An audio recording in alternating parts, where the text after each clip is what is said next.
Hello mga kabibig! Welcome back sa ating bagong YouTube channel. Ito ang pinakamaingay ng YouTuber sa balat ng YouTube. Ako si Kabibig, maglabag-labag na daw with evidence. Ako po nagkasagutan. Nagkasagutan sila Senator Kiko Pangilinan at Senator Alan Cayetano at ang assessment ng maraming netizen. Parang pinamukhang bobo ni Senator Alan Cayetano si Senator Kiko Pangilinan. Para yatang nakipagdebate si Kiko Pangilinan kay Senator Alan Cayetano na si Kiko Pangilinan ay kulang-kulang sa impormasyon. Natataranta kung paano niya sasagutin ang mga question ni Senator Alan Peter Cayetano at ang komento pa ng netizen, straight to the point kang sumagot Kiko, pinaliko-liko mo lang. Ang tanong lang ni Senator Alan Peter Cayetano, napakasimple pero parang out of this world ang mga sagot mo. Kiko, niwaswasan ng katotohanan na duwag. Yan ang mga komento ng ating mga netizen. So panoorin natin kabibig ha, ang the clash between Senator Alan Cayetano at Senator Kiko Pangilinan. Maganda itong klaseng debate ha. Kasi makikita natin kung sino yung mga senador na meron talagang alam, merong pakialam, at merong punto na posible ang ating mga netizen, ang Pilipino, ay makakuha ng magagandang opinion, magagandang ideya na pwede natin gamitin to realize, to reflect, and to analyze the situation between Jay Tariela and the Chinese Embassy spokesperson. Kasi until now, pinag-uusapan pa rin to. Ang gusto kasi ni Kiko Pangilinan na hindi lang sila ang magkukondina sa statement ng Chinese Embassy. Hindi lang si Risa, hindi lang si Tulfo, Aaron Tulfo at si Kiko Pangilinan. Ang buong Senado ang dapat magkondina. Kaya meron silang motion. Pero ayon kay Senator Alan Peter Cayetano, huwag ganyan. Kung iyon ang punto mo, ikaw lang. Lang ka mga kamibig.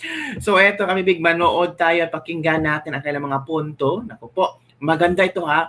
Magandang talakayan, maganda itong ginawa kayong katawanan ni Senator Alan Peter Cayetano. Pagtuunan yung pansin ang kumakala, masikmura, dami ang problema sa bansa natin, panay, patayan, sad. Ito ang komento ng ibang netizen, no? Ang galing mo, Senator Alan, pwedeng sa sunod si Lito Lapid naman para may ambag naman yung sayang ang sweldo. Delicate matter kaya kailangan talaga ay facts at hindi emosyon dahil wrong move will result to a huge problem rather than solution. Hirap na po si Senator Alan di niya po magets ni Kiko Pangilinan. Lumaki na naman ang ilong o bigyan ng sabaw. Go Senator Alan Cayetano, sobrang may sense kayo at talagang pinaghahandaan. Ito na kabibig. Galing-galingan ka naman Kiko. O ito na, makinig tayo. Let's watch this video.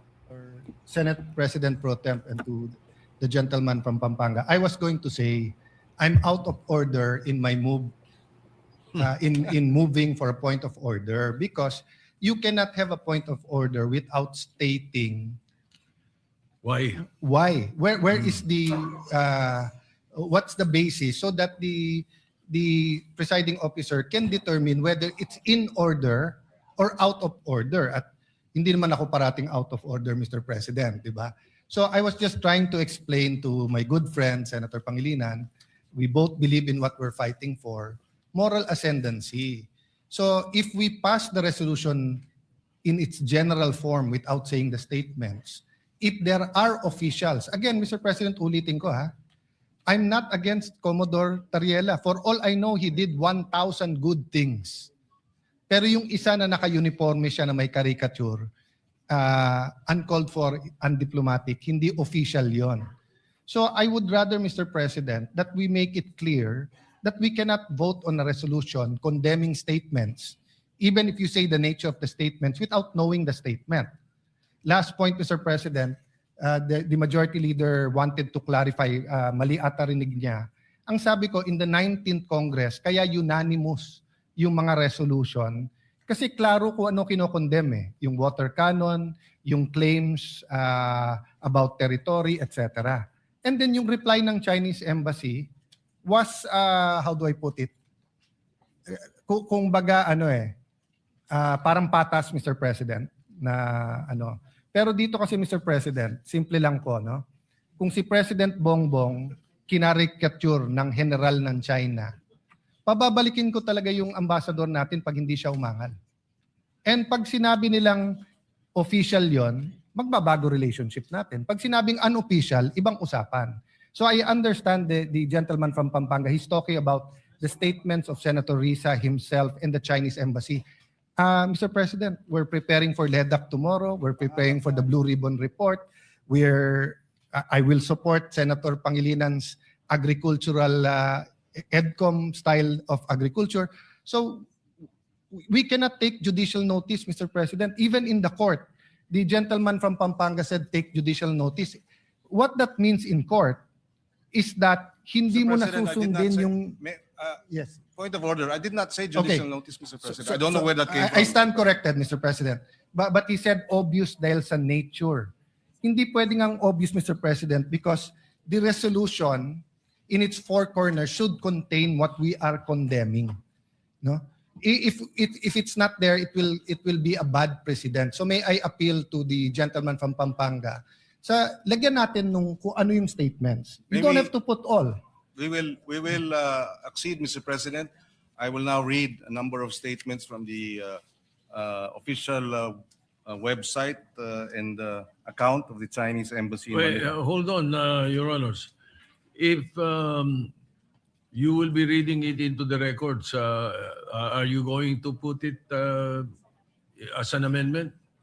No, If Mr. you President, are- just for the information of the because instead of attaching it, Mr. President, we will just place it on record so that that will suffice in terms of being President, able to For provide reference. All for right. reference, Mr. All right. President. Let's do it that Mr. way. President, just for comfortability, I'd rather it be an annex or an amendment.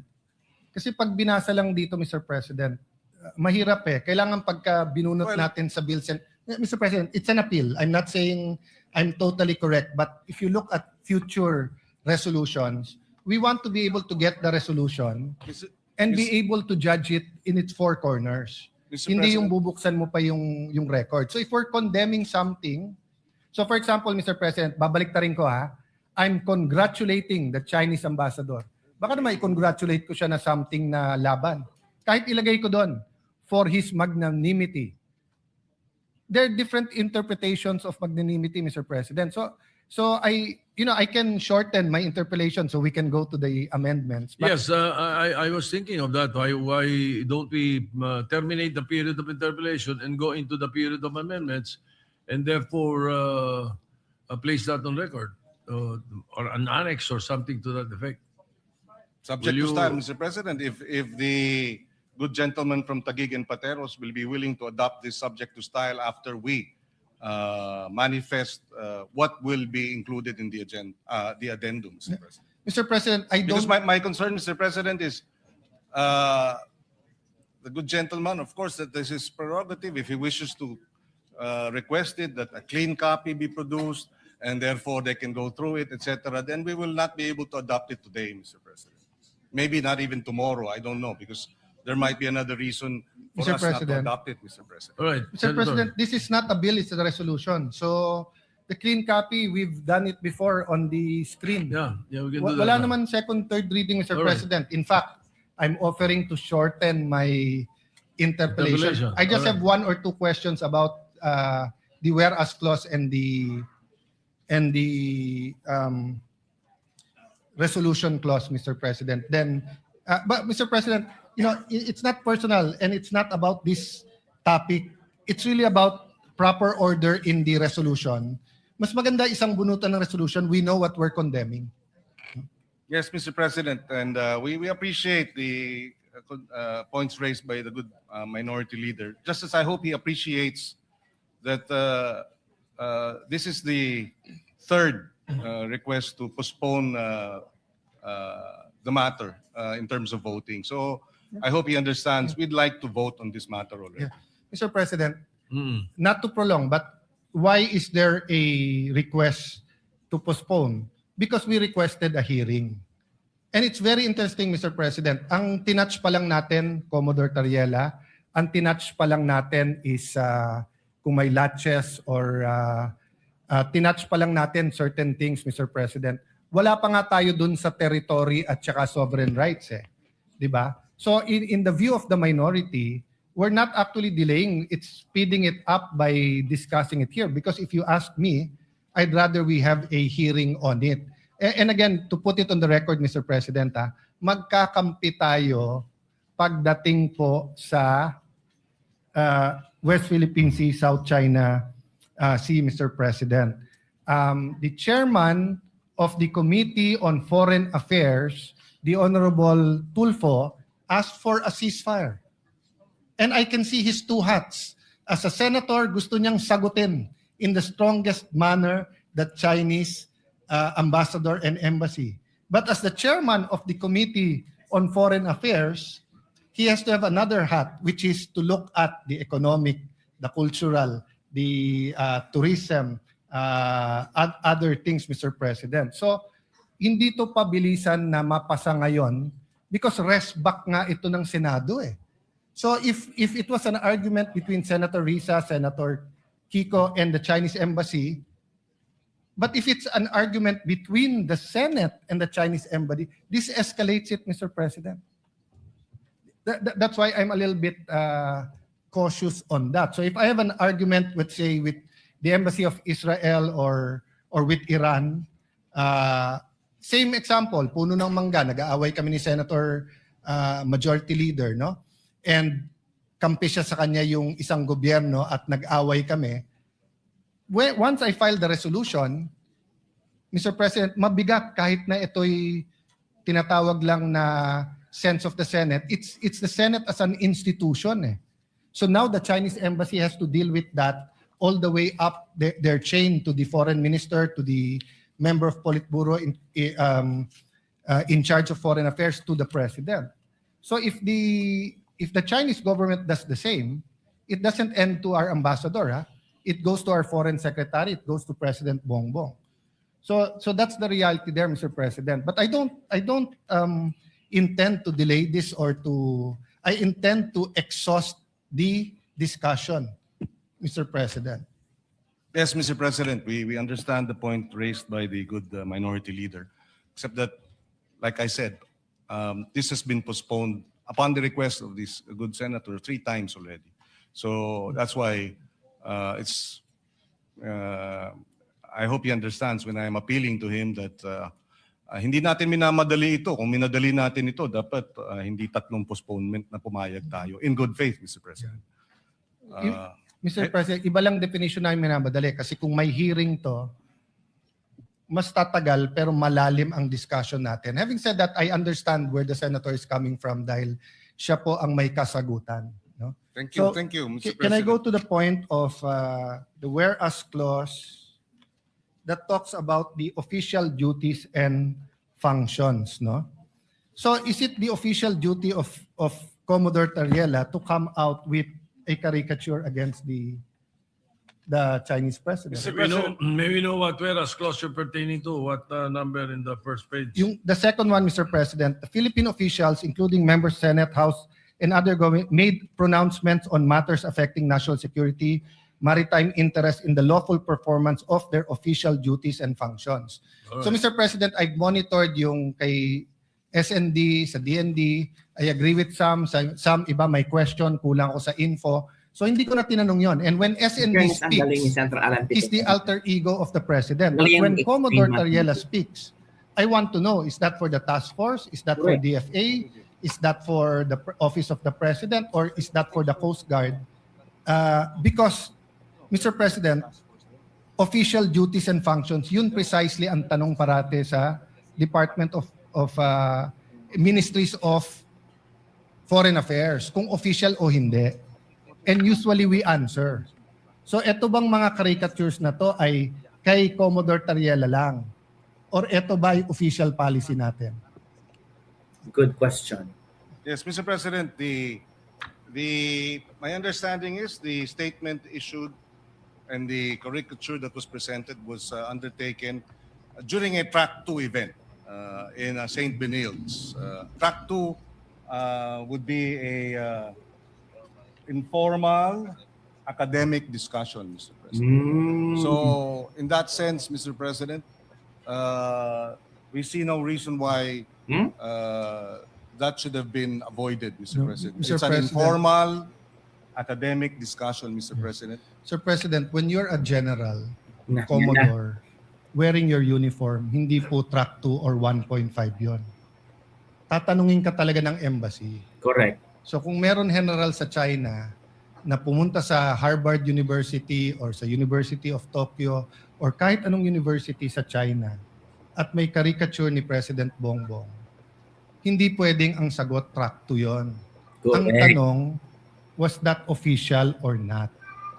Diba? So sumagot na si Commodore Taliala, I will follow the President. The President has exercised patience and decorum despite standing up for the territory of our country.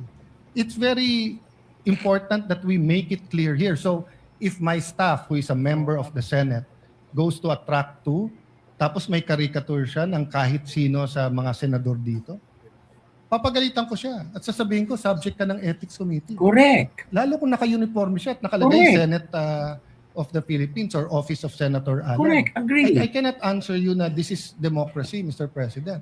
Kasi may rules tayo eh. And they're representing the Senate. Now, if on their off time, they attend the rally for pro or anti-divorce, for example, no? Siguro pwede nating sabihin yan ay hindi official ng Senate, pwede. Mhm. Pero pag nagsalita siya sa stand, tapos meron siyang caricature nung lahat ng senador na Ay, uniforme pa. anti-divorce, tapos naka-office of Alan Peter Cayetano, subject siya sa Ethics Committee natin. Mr. Nako po, President. yan na. Ethics Hindi mo committee pwedeng na. sabihin track 2 yun. No? So, we Well, can... apart from that, Mr. President, if I may add, after that statement was released, Malacanang issued a statement, and Malacanang did not reject, Mhm. did not castigate, did not rebuke Commodore Tariela. So I will take it as that, Mr. President, na nagsalita ng Malacanang about the issue, and there was no condemnation or rebuke by Malacanang of the statement of Commodore Tariela. So I will take it as that, Mr. President. It is Ooh. not, it is official, and Malacanang tacitly, impliedly, did not reject it, Mr. President. So we take it as official. Sir President, And if the good senator disagrees with it, as China disagrees with it, then that's his free to do so, Mr. Gusto President. mo But talaga Malacanang has palabasin na pro-China si Alan Peter and the Cayetano. Commodore Tariela, Malacanang has the president has supervision and control over members of the Coast Guard, including Commodore Tariela. If he found it objectionable, then maybe the course of action is for Malacanang, the Office of the President, to file the necessary administrative cases. Wala naman. Dapat lang. Ang nagrereklamo yung China. Sir President, Sir Walang President, reklamo ang Office of the President o ang Coast Guard, Mr. President. Ang China ang nagrereklamo. Tingnan natin kung paano sagutin ni Senator Sir Alan Peter President, may Cayetano. I respond? Good. Yeah. Mr. President, the Filipino people ayaw ng bastos. Correct. Pwede tayo mag-disagree, pero follow the proper order and decorum. Correct. And being a former Secretary of Foreign Affairs, ang trabaho ng DFA, hindi nga zero-sum game. Magkakampi tayo, walang question pagdating sa territory sovereignty. Oo, tama. Nagkakaiba tayo ng approach, pero sana magkaisa tayo na pag mali ang ginawa ng isang empleyado, Mali. ay mali. Tama. Kasi nga maraming nanonood sa atin ngayon. So kung bukas maraming lalabas na meme, democracy yon.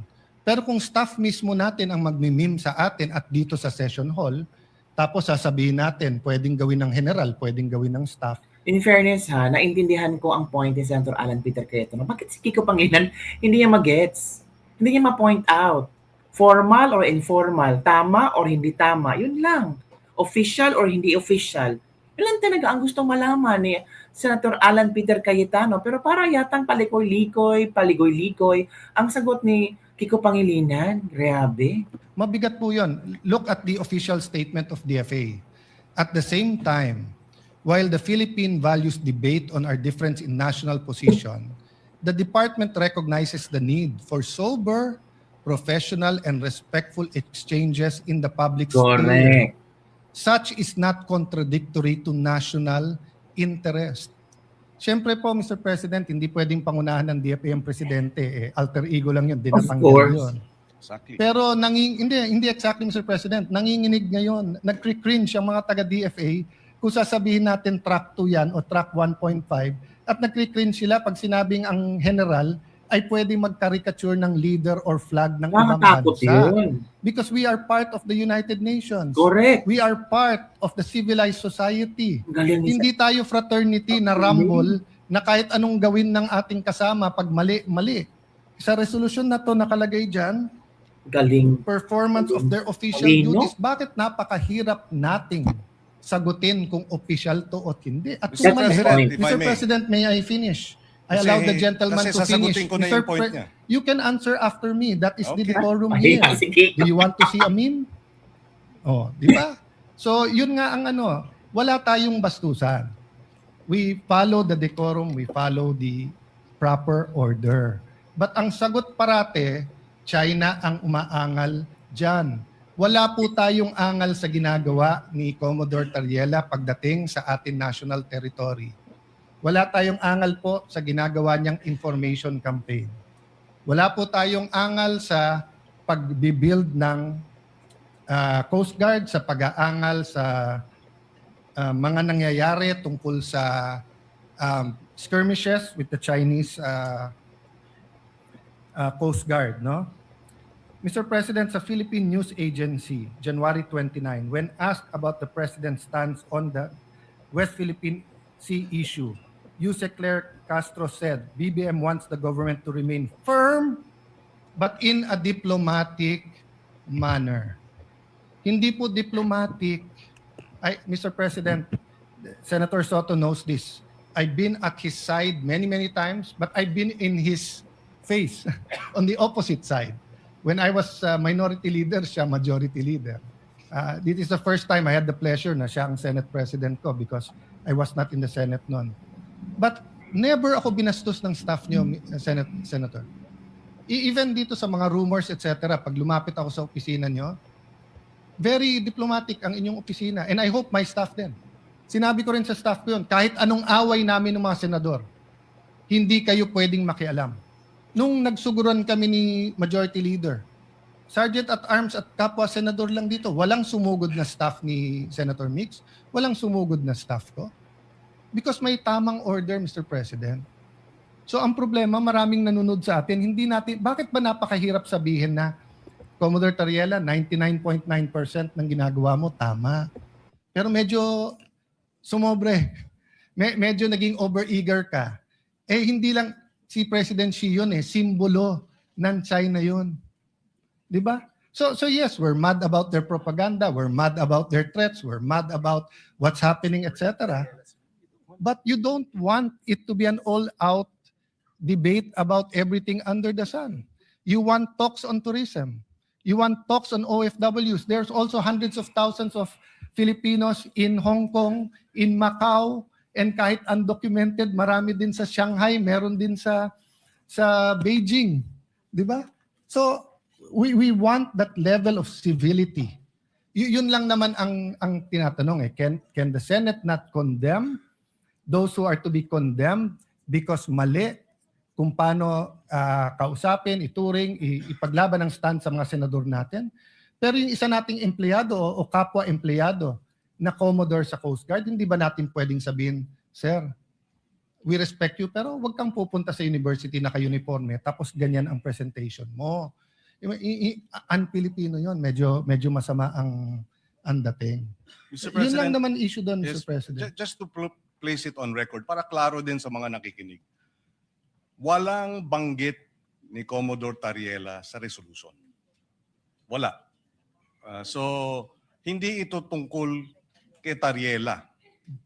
Kasi kung kay Tariela lang po tayo, medyo nalilihis dun sa mas malawig na usapin ng resolusyon. So walang pangalan ni Tariela, Commodore Tariela rito. Number one. Having said that, tinanong ang Malacanang at tungkol nga sa mga bitiw na salita ng mga opisyal. And I quote, When pressed whether the President stands by the statement of Philippine officials on the West Philippine issue, Castro said yes. So whatever our agencies are doing to fight for the interests of our country, that's what the President wants. And that's also what he has ordered. So if the President found Commodore Tariela's statement as unpalatable or unacceptable, then he should have said so. He did not. So having said that, again, I will reiterate, if he was wrong, then Malacanang should have castigated him and reprimanded him. Malacanang, in fact, supported the statements of the officials, official statements. So I think this should Tama pala si we should Tariela sa support ginawa. Malacanang's Kasi position. sinuportahan ng Malacanang. And we should support this resolution, Mr. President. Sir President, to reply to that, number one, Malacanang said na yung statements at stand ng bawat opisyal, lahat tayong question doon.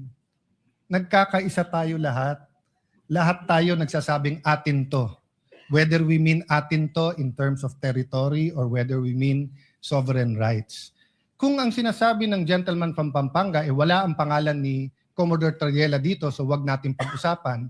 Ang problema po, mali ang argument niya kasi walang pangalan ni isa dito sa resolution na to. Di wala tayong pinag-uusapan kahit anong opisyal ng Pilipinas dito. You know, sabi niya, Members of the House, Mr. President, Members I'm of not the yet Senate. finished. Please don't interrupt. Konting decorum lang tayo po. Di ba? Kasi maraming gagaya sa atin po dito. Ang nakalagay po dito, members of the Senate and the House and other government officials. Wala pong pangalan ang senador, wala pong pangalan ang congressman, pero meron other government officials. Hindi ba ho other si Commodore Tariela? That's why I was asking, when we talk about official duties and functions, linawin natin. So kung attending forums is part of his duty, I will support that. If his presentation is the Treaty of Paris, the amendments with the United States, the UNCLOS 1, 2, and 3, kung papakita niya yung arbitral award, kung papakita niya kung paano kinakawawa ang ating mga Coast Guard, then let's do it. If we have to inform our people more and be on TV programs, etc. Ang question, a picture paints 1,000 words. So para mong sinabing wala ka namang tinawag na magnanakaw. Pero yung caricature mo, nagnanakaw siya. Sinabi mo, wala kang tinawag na corrupt. Pero yung picture na nilagay mo doon, corrupt. So, reciprocity is basic sa DFA, sa Ministry of Foreign Affairs. Whatever we say here, the United States is watching, France is watching, Israel is watching, Palestine is watching. So I don't want these countries to do a caricature of President BBM and then sabihin nila, sabi naman nyo sa Senado, okay to eh. Diba? That's why I'm clarifying. Official ba to? Hindi ba napakahirap? Sinagot dito sa Senate eh. Na basta't sinabi ni Duterte, tama. Basta't sinabi ni Arroyo, tama. Basta't sabihin ni Pinoy, tama. Hindi. Kaya nga may Senado eh. May check and may balance. So pag yung isa sumobra, pag sumobra Supreme Court, may check. Pag sumobra Congress, may check. Tama. Pag sumobra ang executive, may check. Second, you have to look at the character, demeanor of not the office of the president, but the president himself. The president himself, hindi niya style to call out employees in public. Hindi niya style yun na ikaw tama, ikaw mali, di ba? But everyone knows na mali na tirahin mo yung pangulo ng isang bansa with caricatures na naka-uniforme, general ka pa. So, can you imagine, Mr. President? I'll give you an example.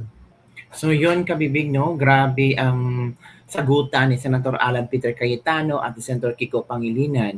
Ay kabibig, ano ang inyong reaksyon hinggil dito? Sino ang tama? Sino ang may totoong paninigan? Pero alam nyo ba, yung resolusyon nila ay na-approve ng Senado na kinokondina ng Senado ang mga ang mga statement ng Chinese Embassy ng Manila. O, nanalo si Kiko Pangilinan, mga kabibig. Kahit anong pang pag-i-explain ni Senator Alan Peter Cayetano na dapat may amendments, tinitingnan kung basahin talaga, pero nanalo pa rin kasi majority eh. So, maghihintay tayo kung ano ang maging sagot. Kung ano ang magiging sagot ng Chinese Embassy ng Manila. Naku po, nakakataranta na, nakakatakot naman ang ating mga OFW dyan sa China. Prayers na sana hindi magloko-loko ang Chinese Embassy at magre-report kay Xi Jinping. Naku po, delikado yan. May nabasa ako mga komentohan ng mga ilang teachers doon. Yung iba natatakot na kasi baka pag-initan sila or baka hindi ma-renew ang kailang mga visas. Yun ang nakakatakot, mga kabibig. Iniisip ba ito ng mga senador?